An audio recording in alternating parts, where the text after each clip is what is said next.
He was the human sedative prescribed and delivered to Julian's side. After the accident took his sight, Julian's family had grown weary of his spiraling despair, the darkness in his mind mirroring the new darkness of his world. So Noah was hired, a paid professional tasked with playing a role. Julian hated fate, hated the world, and by extension, he hated Noah. 3 years later, when Julian's vision returned, Noah left without a word. But now, seeing him again, Julian had him cornered. "Noah," he murmured, a humorless laugh in his voice. "You've really perfected the art of playing hard to get." His tone dropped, cold and sharp. "What was it? Were you just practicing on me back then, so you could come here and sleep with anyone who pays?" Noah hadn't expected to see Julian again. He was leaning against the plush velvet of a sofa in the VIP lounge, all lean lines in a black turtleneck, casually swirling amber liquid in a crystal glass. When his eyes lifted to meet Noah's, they were glacial, the look one might give a stranger. The man beside Julian, a portly figure with a greedy glint in his eye, gestured toward Noah. He remarked on Noah's good looks, then his gaze narrowed. He complained that the companion he'd paid a premium for, hired to entertain a guest of honor, seemed unwilling to play his part, and wondered aloud how that debt should be settled. Noah's gaze shifted to Kai, who was standing ramrod straight nearby, his face pale and taut. A faint red handprint was beginning to bloom on his cheek. Kai was the new kid, beautiful and proud, a favorite among the clients who nonetheless had no idea how to actually please them. If a hand strayed too far, his displeasure was immediate and obvious. He clearly crossed a line tonight. Noah sighed. He moved with practiced ease, filling 3 glasses with whiskey.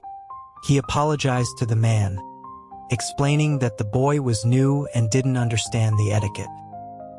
He then tipped his head back and drained one of the glasses, offering to take Kai's place. A derisive grunt came from across the table, and another glass was pushed toward him. He drank it without a word. After the 5th, the man finally relented, waving Kai out of the room. At the same time, he gave Noah a rough shove onto the sofa next to Julian, his eyebrows raised suggestively. He announced that Noah could spend the rest of the night entertaining Mr. Alistair. Enveloped in a scent that was achingly familiar, Noah felt a wave of disorientation. He looked up to see Julian, a cigarette held between his lips, staring down at him. His brows were low, his eyes dark and deep. The same eyes Noah had kissed countless times, now stripped of all tenderness, holding only a brittle frost. Shaking off the painful memory, Noah forced a grin and pulled out a cigarette of his own. He leaned in close, lighting his from the tip of Julian's, and asked what Mr. Alistair had in mind for the evening. Julian watched him for a long moment before a slow, cruel smile spread across his lips. "Noah," he sneered, "you really have perfected the art of playing hard to get." He leaned closer, his voice a low, venomous whisper against Noah's ear. "Running off without a word. Was it all just to end up here? Selling yourself? Were you just practicing on me back then, so you could come here and sleep with anyone who pays?" Each word was enunciated with perfect clarity, each one a shard of glass lodging itself in Noah's heart. He felt his breath catch. He managed a thin, brittle smile. He reminded Julian that he had always known what kind of person Noah was. 5 years ago, Noah became Julian's companion. The butler led him to the 2nd floor of the sprawling mansion. When he pushed open the door, he saw him. Julian sat in a wheelchair, dressed in a soft, oversized cashmere sweater. His chin was lifted slightly, his posture elegant and refined despite his immobility. He was beautiful, but his face was deathly pale, and his eyes were vacant, staring into nothing. The butler had explained that an accident had left Julian temporarily blind and his health fragile. Confined to his rooms, his temper had grown volatile. Noah approached and stood before him, introducing himself respectfully as the new reading companion. Julian's response was immediate. He didn't need one. Noah calmly stated he was sent by Julian's older brother. "Get out," Julian had sneered. He told Noah to give his brother a message. Stop trying to spy on him, and he didn't need his pity. A cripple couldn't do anything anyway. Noah had no interest in the family drama. He was there to do a job. He confirmed he would pass on the message and then, checking his watch, informed Julian it was time for breakfast. Julian's jaw tightened. Yet, of course, the breakfast is on the table. A sharp motion, the sound of porcelain shattering against the hardwood floor. 2 hours later, Noah announced it was time for his medication. The command to get out was just as forceful. Noah placed the pills and a glass of hot water on the table. As expected, the glass was smashed as well. He couldn't understand the depth of Julian's rage, but he felt a pang of regret for the fine china. He went to a nearby store and returned with a stack of paper plates and cups. When he delivered lunch, and Julian's hand predictably flew up to destroy it, Noah stopped him. He advised him not to bother throwing them, explaining that the disposable dinnerware would only make a dull, unsatisfying thud. Julian froze, then with renewed fury, he hurled the plate anyway. A soft thump echoed in the room. Noah noted that he had been right. Julian's face darkened further, his voice a low growl. "Get out." That evening, as Noah placed the dinner tray down and announced his departure, Julian's voice stopped him. He asked for his name. Noah paused at the door. "Noah," he said. "Enu Ash." He felt a tremor of unease, a familiar guilt. Julian knew nothing of the feud between their families, nothing of who Noah really was. Later that night, a text came from his brother, Leo, asking if everything was going smoothly. Noah reported back honestly. Julian refused to eat or take his medicine. His temper was explosive, and his only command was for Noah to leave. But he added he did ask for his name tonight. Leo's reply was succinct. He told him not to rush. They had at least a year. The important thing was to win Julian's trust, which was their only chance to get the leverage they needed against the Alistair family. When Noah hesitated, Leo's name flashed on his screen. His brother's voice, when he answered, was laced with hatred. He reminded Noah how their parents had died, what the Alistairs had done to them. He ordered him to discard his useless sympathy. Noah tried to argue that Julian was innocent in all of this. Leo's response was a bitter question. If Julian was innocent, were their parents not? Noah pressed his fingers to his temples. He apologized and said he understood. Leo's tone softened. He told him to stick to the plan while he continued his own efforts with Sebastian, Julian's older brother. "People can't afford to be kind forever," Leo had said gently. He told Noah to remember what he was there to do. The plan was for Noah to get close to Julian while Leo got close to Sebastian. It had all gone surprisingly well. He just never imagined he'd end up in Julian's bed. That night, with Julian's head buried in his neck, begging him to swear he'd stay with him forever, Noah had felt a flicker of dislocation before the word yes tumbled from his lips. Another lie. Back in the blinding lights of the VIP lounge, the memory stung. Julian said nothing, but the chill in his eyes deepened. He still had an arm loosely around Noah, his chin resting on Noah's shoulder, a posture that looked deceptively intimate to any onlookers. The other men in the room started jeering, pouring more drinks. Julian raised an eyebrow, a silent command for Noah to drink for him. Round after round, Julian didn't stop them, and Noah didn't refuse. He took every glass offered. A fire ignited in his stomach, spreading through his chest, making his eyes burn. He didn't know how much time had passed when Julian's hand suddenly shot out, clamping around his wrist. Enough! Julian's face was obscured by the dim lighting. He told Noah to stop destroying himself. The others, sensing the shift in mood, made their excuses and left. Noah slumped against the sofa, his shirt collar open and stained with liquor, feeling like a mess of wet plaster. Julian stared at him for a long time before finally responding to Noah's earlier comment. He said, of course, he remembered what kind of person Noah was. He could never forget what Noah had done to him. He was a liar who used people for money and sex, who abandoned them without a second thought. Con man. Noah, you really are. Julian's voice trailed off. He lit another cigarette, the smoke veiling his expression, blurring the space between them. In his mind, Noah finished the sentence. Noah, you really are. Pathetic. The cigarette burned down to the filter. The heavy door to the lounge slammed shut. Julian was gone, clearly furious. Before leaving, he had snatched Noah's phone, saved his own number, and declared that Noah would have to compensate him for the ruined business deal tonight. And they still had old scores to settle. He made it clear that it wasn't over between them. Let him say what he wanted. Noah knew he could never repay what he owed. A bleak smile touched his lips as he stumbled to the restroom, where he retched until his body ached.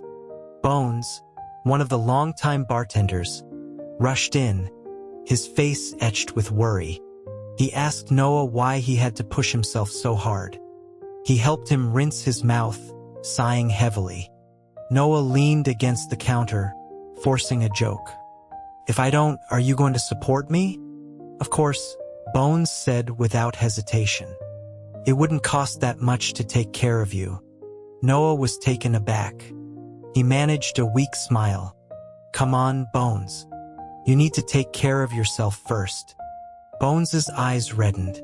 He started to say that if it weren't for Leo's condition, Noah wouldn't have to. That's enough, Noah cut him off gently. I know you care. I'm fine. He rubbed his upper abdomen. See? It doesn't even hurt. You're lying again. I'm not, Noah insisted, patting Bones's shoulder. Let's go. It's late. It's Christmas Eve. Another year was ending. A night for family for reunion. Snowflakes drifted down through the city lights, the distant sound of celebration echoing through the streets. Wrapped in a coat that did little to ward off the biting wind, Noah bought a container of hot chicken soup and rode his bike to the hospital. An old man in the bed next to his brothers greeted him cheerfully. Noah smiled back, placing a small branch of holly he'd bought into a vase on the nightstand. He asked the old man, Mr. Henderson, if he was being discharged today. I am. The man chirped, his voice bright. My son's on his way to pick me up now. The old man's illness was chronic, and he refused to waste any more money on hospital stays that couldn't cure him. A few days ago, his children had been there, his daughter weeping, begging him not to give up, saying they would pay whatever it cost. But he was stubborn. He'd said that when you get old, you can't fight everything. What's meant to leave will leave. His words, spoken so lightly, landed like lead in Noah's heart. What's meant to leave will leave. Is that what his brother was thinking? A sudden fear gripped him. He had noticed as soon as he entered the room that Leo was unusually quiet. He sat on the edge of his bed, staring out the window at the few lonely stars visible through the city's glow. Noah gently touched his shoulder, trying for a light-hearted tone. Merry Christmas, Leo. Leo didn't respond. Noah offered him the soup, but he just shook his head. It was only after Mr. Henderson's family arrived and the room emptied, leaving the two of them alone, that Leo slowly turned his head. He looked at Noah. "Noah," he said, his voice flat. "I don't want to live anymore." His brow furrowed in pain. "It hurts too much. I'm useless like this. What's the point?" Noah's hand trembled, and hot soup sloshed over his fingers, scalding his skin. But numbness came before the pain. He set the container down and took Leo's hand. It was cold from the constant 4 drips, the skin around the needle sites bruised and purple. "Leo, please. Just try a little longer. Please?" He tried to warm his brother's hand with his own, only to realize his own was just as cold. But he held on tighter, as if clinging to his only anchor in the world. "I'm begging you, Leo." His voice shook, and hot tears fell onto the white bedsheets. Leo was silent for a long time. Then he reached out and pulled Noah into a hug. "Okay," he whispered, patting his back. "I won't say it anymore. I'll try to live, Noah. Don't be sad." When the Alistair family's business had faltered years ago, they needed a scapegoat. Unfortunately, his parents were chosen. It was Noah's 10th birthday. He had rushed home from school, excited for cake and presents, only to find their cold bodies and his brother's silent, rigid back. Leo had taken his hand and pressed a small, sticky piece of candy into his palm. It was stained with something dark. He'd told him it was their parents' blood. Noah had opened his mouth, but no words came out. Tears streamed down his face, the taste of salt and sorrow on his lips. He had looked up at Leo, who stared back, his eyes filled with a grief too vast for a child to comprehend. After a moment, Leo unwrapped another candy and placed it in Noah's mouth. "Noah," he'd said, "we're gonna get revenge." The candy was cloying, metallic. Noah had thrown it up later, but he never forgot the taste. His brother had created new identities, fabricated a history, and engineered a chance encounter to enter Sebastian Alistair's life. Then he had sent Noah to Julian. The Alistairs had long since forgotten the people they had crushed on their way to the top. Even if they remembered, they wouldn't have cared. The plan had been working perfectly, except Noah never expected his own brother to be the first one to fall.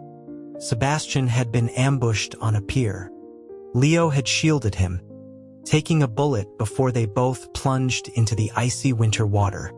When Noah found him washed up on the shore, his body was rigid, his breathing almost non-existent. A kind stranger helped him get Leo to the hospital. He didn't know where Sebastian had gone. His hands shaking, Noah had pulled out his phone, but he couldn't bring himself to call Julian. He was afraid of the secrets being exposed, afraid Julian would know it was all a lie, afraid of hurting him. The surgery lasted 3 days. The doctor said they'd saved Leo's life, but his legs were permanently damaged. He would never walk again. It was late November, and the first snow of the season began to fall. Noah stood outside the hospital, watching the delicate flakes drift down, and smoked an entire pack of cigarettes. As he stubbed out the last one, he took out his phone. It was filled with missed calls and texts, all from Julian. With numb fingers, he typed a message. "Let's break up." After a moment, he added, "I've fallen for someone else." Then he deleted Julian's contact, blocked the number, and snapped the SIM card in half. Back in the hospital room, Leo was staring at his own legs, his face a mask of silence. Noah sat beside him, forcing a cheerful tone. "Hey, Leo. How are you feeling?" It was as if Leo couldn't hear him. After a long moment, his eyes slowly reddened. He turned to Noah, his gaze filled with an infinite, desolate sadness. "Noah," he whispered, "I got what I deserved, too." When they were kids, their mom used to read them bedtime stories. She taught them to be good, to do good deeds. Bad children get taken away by monsters, she would say, smiling as she stroked Noah's hair. He would clench his small fists and promise to be the best, bravest boy. Leo, lying next to him, would laugh. Bad people get what they deserve. So after their parents died, Noah waited for the bad people in the Alistair family to get what they deserved. He was sure Leo was waiting too. But they waited and waited, and nothing happened. To hell with karma. It was all bullshit. His brother had said they would get their revenge themselves. But now Leo's pride was shattered.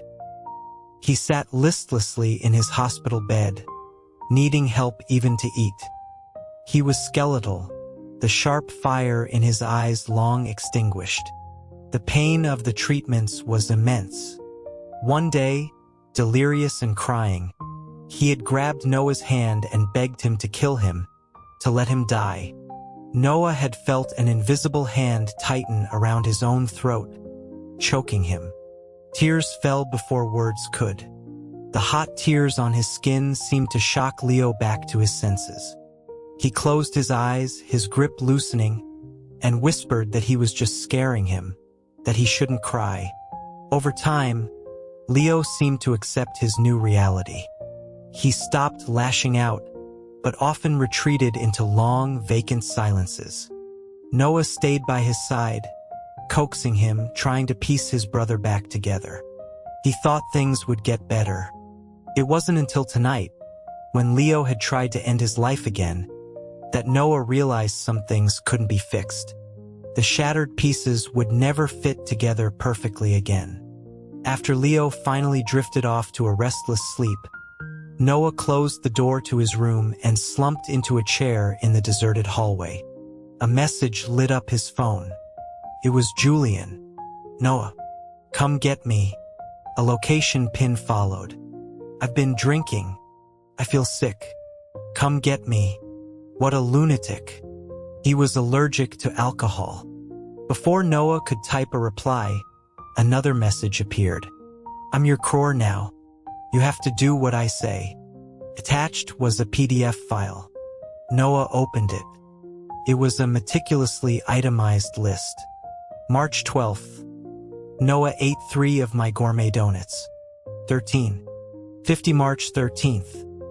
Noah drank the last half glass of orange juice from the fridge. 4. 50 March 13th. Noah wore my custom-tailored suit. Rental fee, $10,000 September 8th. Noah's employee ruined my business deal. Breach of contract penalty. $100 million. This guy was insane. And childish. Noah texted back angrily, accusing him of being an extortionist. "Extorting you?" The reply was instant. "I can't be bothered." Noah turned off his phone, closing his eyes against a splitting headache. The donuts, the orange juice, the suit. That was when they were 18. The day after Julian asked for his name, Noah had gone to deliver his meal as usual. The housekeeper mentioned that Julian's older brother had visited, and the two had argued. The young master was likely in a terrible mood. The housekeeper sighed, explaining that Julian's stepmother had just had another son, and Julian had been invited to the baby's party. Of course, he refused to go, and his brother had lectured him. He'd seen the young master's eyes red with anger. Noah took the tray. When he entered the room, Julian was sitting silently in his wheelchair. His face pale, his eyes visibly red-rimmed. He looked utterly wretched. As expected, the dishes were smashed to pieces. Noah stared at the mess and sighed softly. He told Julian that nearly everything breakable in the room was already broken, and offered to buy more things for him to smash if he needed. He then added that broken objects could be replaced or mended, but when a person was broken, no one could put them back together if they weren't willing to try. Julian frowned, asking what he meant by that. Noah knelt and began picking up the shards of porcelain, his fingers moving carefully. A sharp edge sliced his finger. Ignoring the sting, he placed the pieces into a cloth bag. Julian heard the small sounds and snapped at him, his voice laced with annoyance, telling him the staff would clean it up. He told him to stop, asking if getting cut didn't hurt. His voice rose in frustration. "Are you an idiot?" Noah paused. He apologized and told him not to be angry. Julian's face was grim. "I hate the smell of blood. Go bandage that right now." He paused, then added in a quieter voice that there was no need to buy new things. He wouldn't do it again. Noah was surprised by the change, but he simply nodded. From that day on, Julian never broke another thing.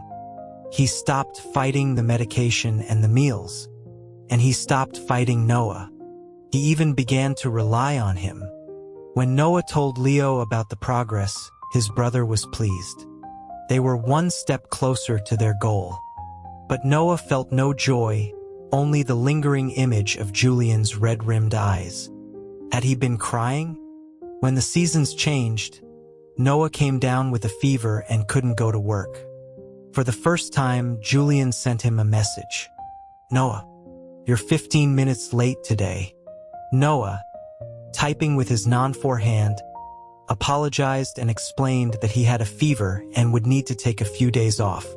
Julian asked why. Noah replied that he was afraid of getting him sick.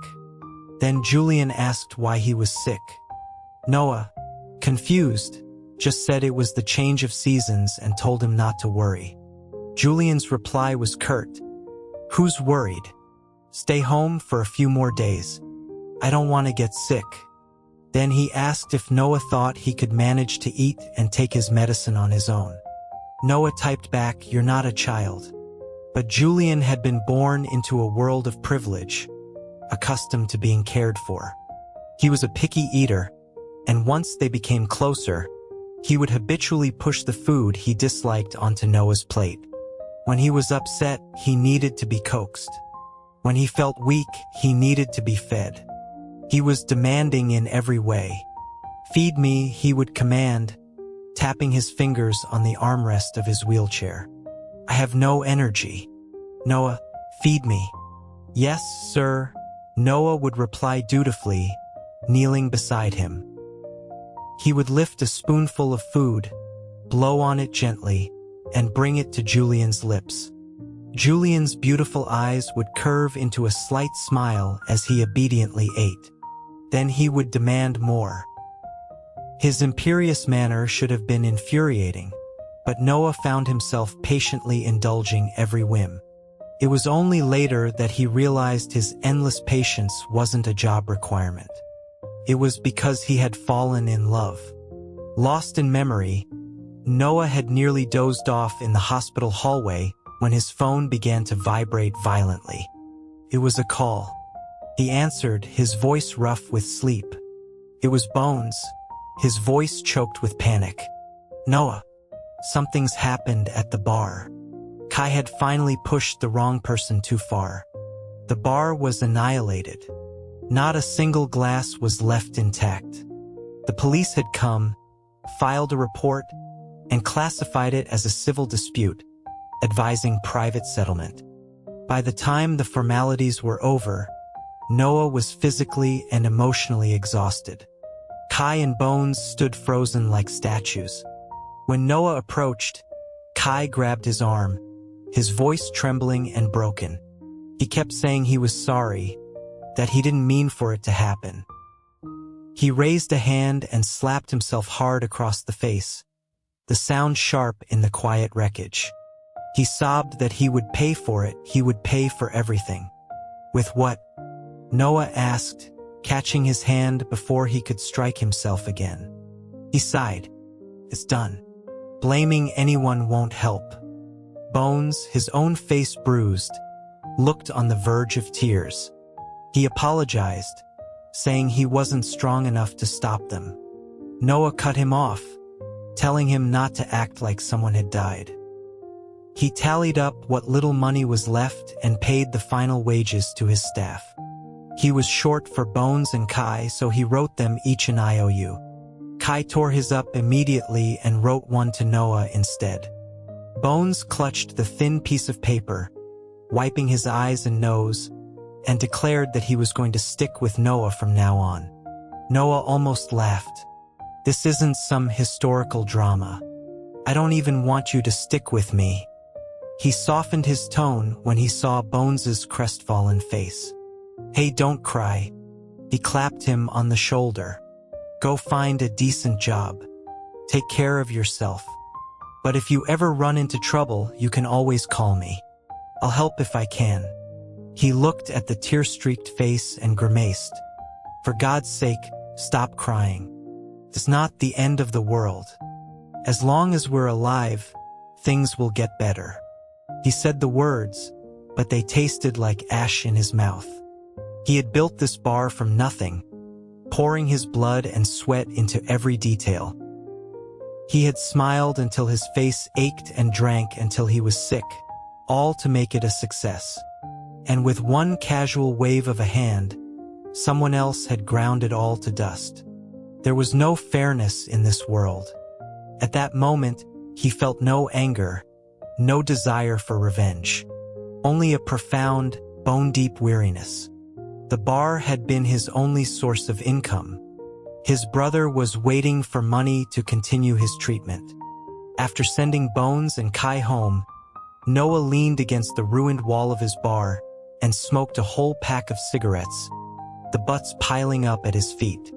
The smoke swirled around the debris, creating a scene of desolate beauty. Are you trying to achieve enlightenment? A cold, familiar voice cut through the haze. Noah looked up and saw a figure standing in the smoke. Tall and impeccably dressed, Julian looked like a model who had wandered off a runway. His brow was furrowed, his expression unreadable. Noah searched his eyes for mockery, for pity, for anything, but found nothing.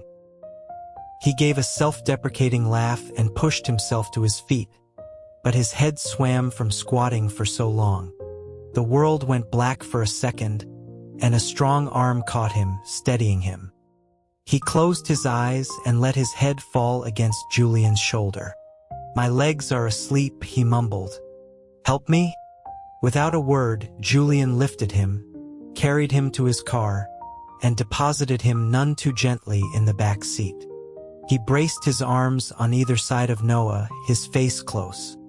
Noah's head was still spinning from lack of food, his vision blurry. The silence between them was thick and heavy. Suddenly, a small, hard object was pressed against his lips. A mint candy. Sweet. He grimaced. Don't spit it out, Julian commanded. It's all I have in the car. Noah relented, the sugar slowly clearing his head. The taste was one he hated, but it worked. The car was dark, the only light a sliver of moonbeams slipping through the window. The rough leather of the seat pressed against his back. He remembered being in this exact position years ago, Julian's head buried in his neck, his touch gentle but clumsy as they explored each other for the first time. An uncomfortable heat rose in his cheeks, and he turned his head away. Julian's fingers caught his chin, forcing him to look back. What are you thinking about? Julian asked, a knowing smile playing on his lips. It was clear he was thinking the same thing. Getting ideas about your ex? His voice was a low murmur, the words shameless. Noah cursed him silently. Julian, satisfied with his reaction, reached into the front seat and pulled out a plastic bag. It was a first aid kit. What did you think it was? He taunted. It's medicine. He soaked a cotton ball with antiseptic and pressed it to a cut on Noah's forehead. Noah hissed in pain, telling him to be gentler. Julian ignored him, his movements rough. Noah was convinced he was trying to murder him. That hurts, he grumbled, glaring. I know, Julian said flatly. It's revenge. Weren't you drunk? Noah asked. Do you really believe everything a blackmailer tells you? Julian put the supplies back in the bag. Then how did you know where I was? You knew the bar was being trashed. Julian's lips thinned. He didn't answer. It was your business partner, wasn't it? Noah's anger, which had been simmering, finally boiled over. That pockmarked pig from the other night. Julian actually looked surprised. Then a flicker of amusement crossed his face. I don't partner with animals. And anyone who thinks they can impress me by destroying your property is an idiot. He won't have a company to run by tomorrow. He coughed lightly. And don't get any ideas. I just enjoy doing good deeds. Noah was speechless. Finally, he managed a quiet, perfunctory thank you. Julian just grunted. Noah reminded him softly that they had broken up. There was no need for him to help. You broke up with me unilaterally, Julian corrected, his voice tight. I never agreed. You were the one who started this, Noah. You were the one who left. Is that fair? Fair. If there were any fairness in the world, Noah wouldn't be living this life, mired in filth.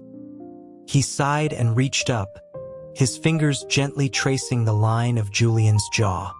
Julian, you and I are different. You're the moon in the sky. I'm the dust on the ground. There are too many lies between us, 2 lives between us. There's a gap I can never cross. Julian's relationship with his family was strained. His and Sebastian's mother had died when they were young. Their father's new wife was all he cared about, and he treated his first 2 sons with cold indifference, especially after Julian lost his sight. On Julian's 20th birthday, the entire family had gone to his new half-sister's first birthday party. Even Sebastian had gone, for appearance's sake. The huge mansion was empty except for Julian. When Noah arrived, he found Julian at the grand piano, his fingers flying across the keys. The music was beautiful but achingly lonely. He looked like a solitary pine tree bent under the weight of winter frost. When Noah approached, the music stopped. Happy birthday, Noah had said with a smile, holding out a small gift. It was a hand-carved wooden rabbit with drooping ears. For the year Julian was born, he hoped it would bring him happiness. Julian took it, his fingers tracing its shape for a long time. When he looked up, his eyes were still sightless, but the corners of his mouth were lifted in a small smile. Thank you. I love it. He grabbed Noah's wrist, pulling him forward. Noah stumbled, landing against the piano keys with a discordant crash. Julian's arms, though slender, were strong. He held him tight, his lips brushing against Noah's ear as he asked, his voice trembling slightly, if Noah would be with him for every birthday from now on. Noah's hand came up to rest on the back of Julian's head. I will, he had promised softly. I'll be with you for every birthday. It was a lie wrapped in 9 parts truth. At that moment, he had truly wanted to stay with him forever. The day the bandages came off his eyes, Julian was a nervous wreck, his hand gripping Noah's so tightly his knuckles were white.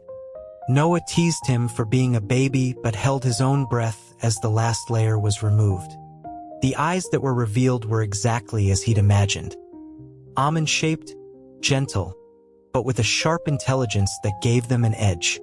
When he looked at Noah, however, they shone with a brilliant light. Noah could see his own reflection in them. Julian reached up and touched his face, his gaze tracing every feature. Then his eyes curved and he smiled. Noah, you're even more handsome than I imagined. He asked if he could kiss him. Before Noah could answer, his lips were on his, moving from his nose to his mouth, down to the hollow of his throat. The next thing Noah knew, he was on his back on the bed. He tried to protest, to mention the bandages still loosely draped around Julian's neck. A last, flimsy reminder of his own sanity. Julian, breathless, pulled the strip of gauze away and used it to cover Noah's eyes. Is it okay now, Noah? He'd whispered, "Do you want to?" He didn't know. Before he could think, he was lost in a sea of kisses. Every moment after that felt like a prelude to a goodbye. The guilt grew heavier each day. Following Leo's instructions, Noah used Julian's laptop while he was at a follow-up appointment. He was copying files to a USB drive when Julian came home early. Noah froze, his heart pounding, certain he was caught. But Julian merely paused, then walked to the window and drew the curtains. He told Noah to just ask next time he wanted to use the computer. Noah stared at his back, a single thought consuming him. What if he told him everything? The words were on the tip of his tongue when Julian spoke again, his voice low and serious. "The one thing I hate most is being used and lied to." He explained how his mother had left, how his father had a new family, how even his own brother saw him as useless. "But you're different from them, Noah, right?" The blood drained from Noah's face. The confession died in his throat. Julian pressed on, his voice insistent. "You're not using me. You won't abandon me. You won't lie to me, right?" Noah sighed softly. He went to him and wrapped his arms around him from behind, holding him tightly, heart to heart. "I won't," he lied. In the cramped confines of the car, the air was thick with unspoken things. Noah took a deep breath. "That distance between us, Julian, I can never close it. Let's just let it go. Why do you get to decide?" Julian's voice cracked, his eyes suddenly red. "Do you have any idea how long I looked for you? My brother told me you were dead. They all said you drowned yourself. I didn't believe it. I kept looking. You kept hiding and I kept looking. When I finally found you, I was too scared to even approach you." Noah stared, speechless. "I followed you to the bar," Julian continued, his voice trembling. "I'd hide in a corner and watch you smile at them, drink with them, and I could see how unhappy you were. I wanted to kill every single one of them for making you do that. I was afraid you were in pain, but I didn't know what to do. Every night you'd go to the hospital. And after you left your brother's room, you'd go to that alley behind the building and smoke. You were miserable every single day, Noah. If you had been happy after you left me, I think I could have convinced myself to let you go. But you weren't." His gaze was intense. "You weren't happy, Noah. So why do you get to decide?" He buried his face in Noah's neck. "Everyone told me to give up. I even tried. I thought, there are so many people in the world, why does it have to be you? I tried to meet other people. But it was no use. Every time I closed my eyes, all I could see was your face. Hear your voice promising you'd love me. You'd stay with me forever. And then I'd hate you for it." His voice was a ragged whisper. "But I only hated that you didn't love me enough." "Noah, what am I supposed to do?" His hot breath ghosted over Noah's skin, followed by the cool track of a tear. It landed on his shoulder, spreading like a ripple in a still pond, straight to his heart. All of his resolve melted away. He gently stroked the back of Julian's neck. "Julian, get up. You're burning up." Julian refused to move, his voice muffled against Noah's skin. "Don't leave." "I won't leave," Noah soothed.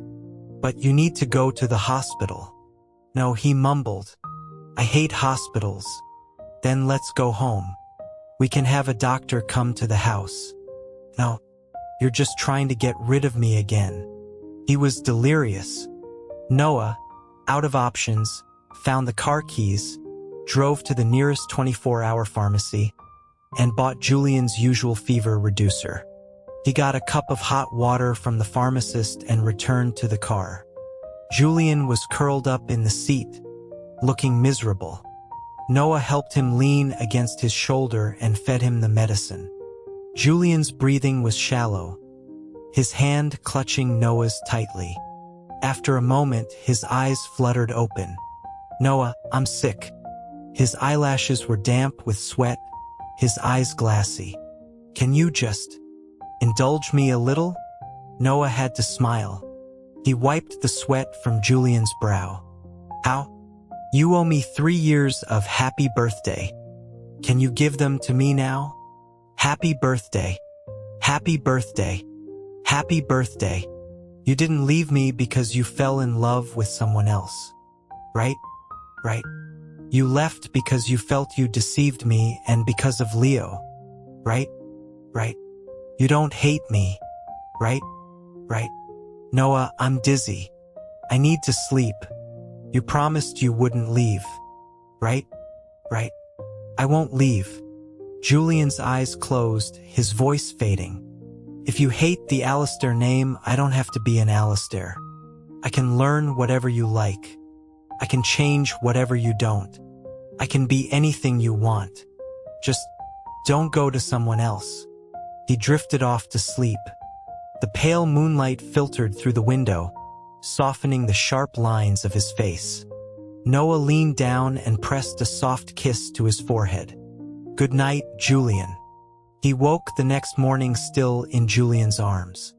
The first thing he saw was Julian's dark, intense eyes already watching him. Julian's throat moved as if he were about to speak, but Noah scrambled away, tumbling out of the car. He stammered that he had to go. A hand shot out and caught his wrist. Last night, Julian began, his voice hoarse. You were sick last night, Noah interrupted. You weren't thinking clearly. Nothing you said counts. Think again, Julian said, his grip unyielding. Noah, I've never been more clear-headed in my life. Noah struggled slightly but couldn't break free. He took a deep breath. Just give me some more time. His own head was a mess. After a long pause, the grip on his wrist disappeared. Fine. Julian's voice came from behind him. Get in the car. But we're not going to the hospital yet. Noah hesitated. My brother's car is behind us. Julian drove through the city, taking a series of confusing turns until the black Bugatti that had been tailing them was finally gone. He pulled up in front of the hospital. Noah was about to thank him when Julian spoke. You can't avoid what's coming. No one can hide from Sebastian when he wants to find them. Noah knew. The two brothers were cut from the same stubborn cloth. He told Julian he needed to give his brother a first. He asked for his help. Julian raised an eyebrow. I'm very expensive. I'll try to buy you some time, Julian conceded. But not much. The city was in its rainy season, a constant damp chill that seeped into the bones. Leo hated the cold. It made the pain in his legs worse. It was a terrible place for him to recuperate, but they had to keep moving, hiding from Sebastian. This small, remote city had been a safe haven for a while. Noah was applying a hot compress to Leo's legs, cursing the weather, when Leo smiled, calling him childish and assuring him it didn't hurt. Noah knew it was a lie. He finally asked the question that had been bothering him. Leo, do you still hate Sebastian? Leo fell silent. He looked at Noah, his expression lost, but in his eyes, Noah saw a flicker of something he couldn't name. Indecision. Sebastian found them anyway. Noah tried to throw him out, but he refused to leave, standing vigil in the rain downstairs, vowing to wait until Leo agreed to see him, even if it killed him. Then go die, Noah had sneered. But from that day on, Leo grew agitated and restless. On the third day of the downpour, he shuffled to the window and told Noah to take an umbrella down to Sebastian and tell him to go home. Noah was exasperated. He told Leo it was just an act. But Leo insisted. Defeated, Noah went downstairs. Sebastian was soaked to the bone, but his eyes lit up when he saw Noah. Noah handed him the umbrella and told him to leave. He refused, saying he would wait. Noah finally snapped, dragged him upstairs, and told them to sort it out themselves. Sebastian not to lay a hand on his brother. But the moment Sebastian saw Leo, his strength seemed to vanish, and he collapsed against Leo's wheelchair. Another dramatic act. The next day, Sebastian was back, pushing in forced stand. Noah saw Leo's expression of annoyance, but he also saw the slight, almost imperceptible upward turn of his lips. He finally understood. Leo's depression wasn't just about his injuries. It was a sickness of the heart. The love and hate were so tangled up they had become the same thing. They were doomed to this cycle. Noah quietly left the room. If this was what Leo needed to be happy, to want to live, then so be it. Sebastian had Leo transferred to a private facility and brought in the best orthopedic surgeon in the country. Leo didn't have the strength to refuse, and Sebastian was an expert at getting his way. A master of emotional manipulation who could be ruthless in the boardroom and shamelessly cloying in private. And for some reason, Leo fell for it every time. With the financial pressure lifted, Noah took a part-time job at another bar. And every night, like clockwork, Julian showed up to request him. When Noah entered the private room and saw him, he couldn't help but ask if he didn't have a company to run. Julian tilted his chin, a smirk playing on his lips. Noah walked over, all business. What will it be tonight? Drinking or games? You, Julian said, grabbing his wrist and pulling him down onto the sofa. Me what? The proximity, the familiar scent, made him uneasy.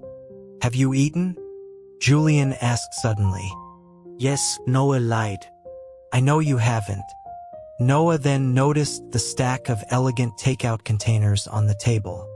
Julian opened them one by one. A perfectly cooked seafood congee, several delicate pastries. You don't like sweets, and your stomach can't handle anything spicy. This should be okay. Eat. Who told you about my stomach?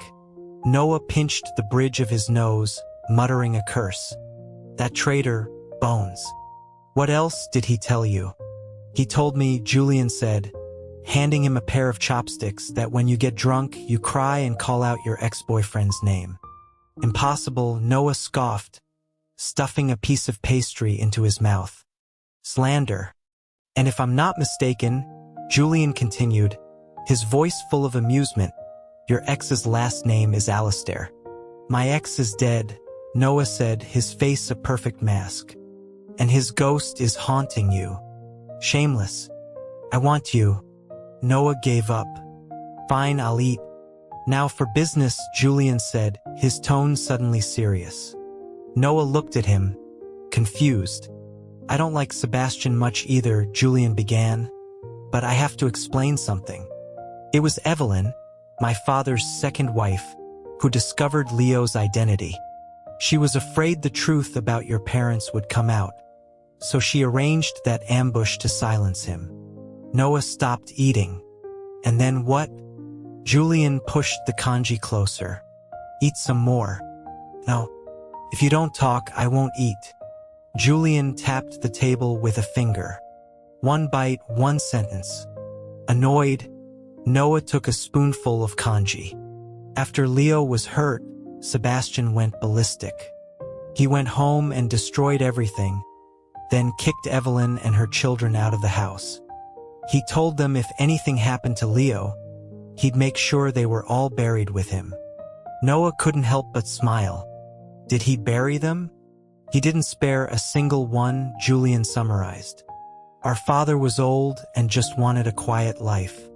When Sebastian confronted him, he confessed everything about what happened to your parents.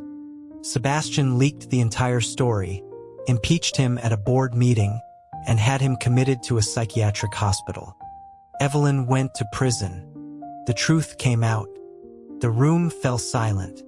After a moment, Julian reached out and pulled Noah into his arms.